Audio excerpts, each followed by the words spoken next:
रीमा एक शांतिप्रिय गांव की रहने वाली महिला थी जिसकी जिंदगी बिल्कुल साधारण चल रही थी। वह अपने पति और बच्चों के साथ एक पुराने पर शांत घर में रहती थी जो गांव से थोड़ी दूरी पर था। यह घर उसके पूर्वजों का था और इसके साथ कई रहस्यमयी कहानियां जुड़ी थीं। लोग कहते थे कि इस घर के आसपास रात के समय कुछ अजीब होता है, लेकिन रीमा ने कभी इन बातों पर ध्यान नहीं दिया।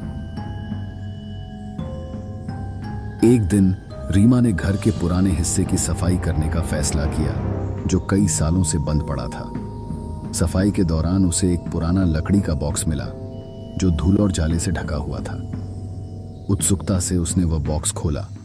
उसमें एक पुरानी डायरी थी जिसमें पीली पड़ चुकी पन्नों पर कुछ डरावनी कहानियां लिखी हुई थीं।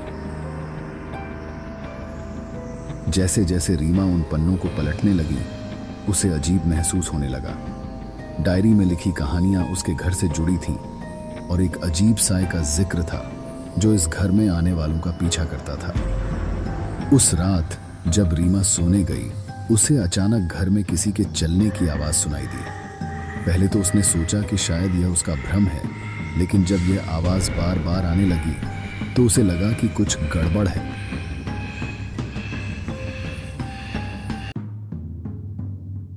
उसने अपने पति को जगाया, लेकिन उसे कुछ नहीं सुनाई दिया। रीमा ने अपने दिल को समझाया कि यह उसकी मानसिक थकान का नतीजा है और सोने की कोशिश की। अगले कुछ दिनों में हालात और खराब हो गए। रात में दरवाजे अपने आप खुलने लगे, खिड़कियों पर अजीब दस्तक होने लगी और कभी कभी रीमा को महसूस होता कि कोई उसकी निगरानी कर रहा है।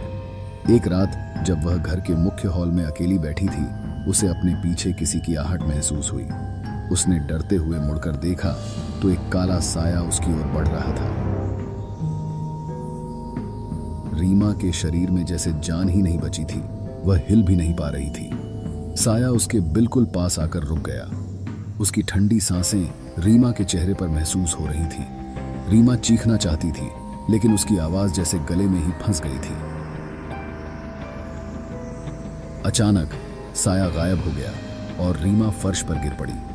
अगले दिन जब उसका पति और बच्चे उठे तो उन्होंने रीमा को बेहोश पाया।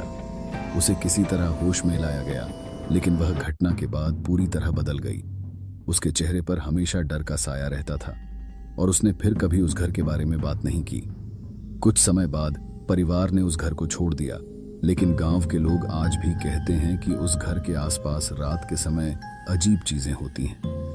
लोग वहां से गुजरते हुए किसी अदृश्य शक्ति को महसूस करते हैं और घर की खिड़कियों से कभी-कभी एक काला साया झांकता हुआ दिखता है।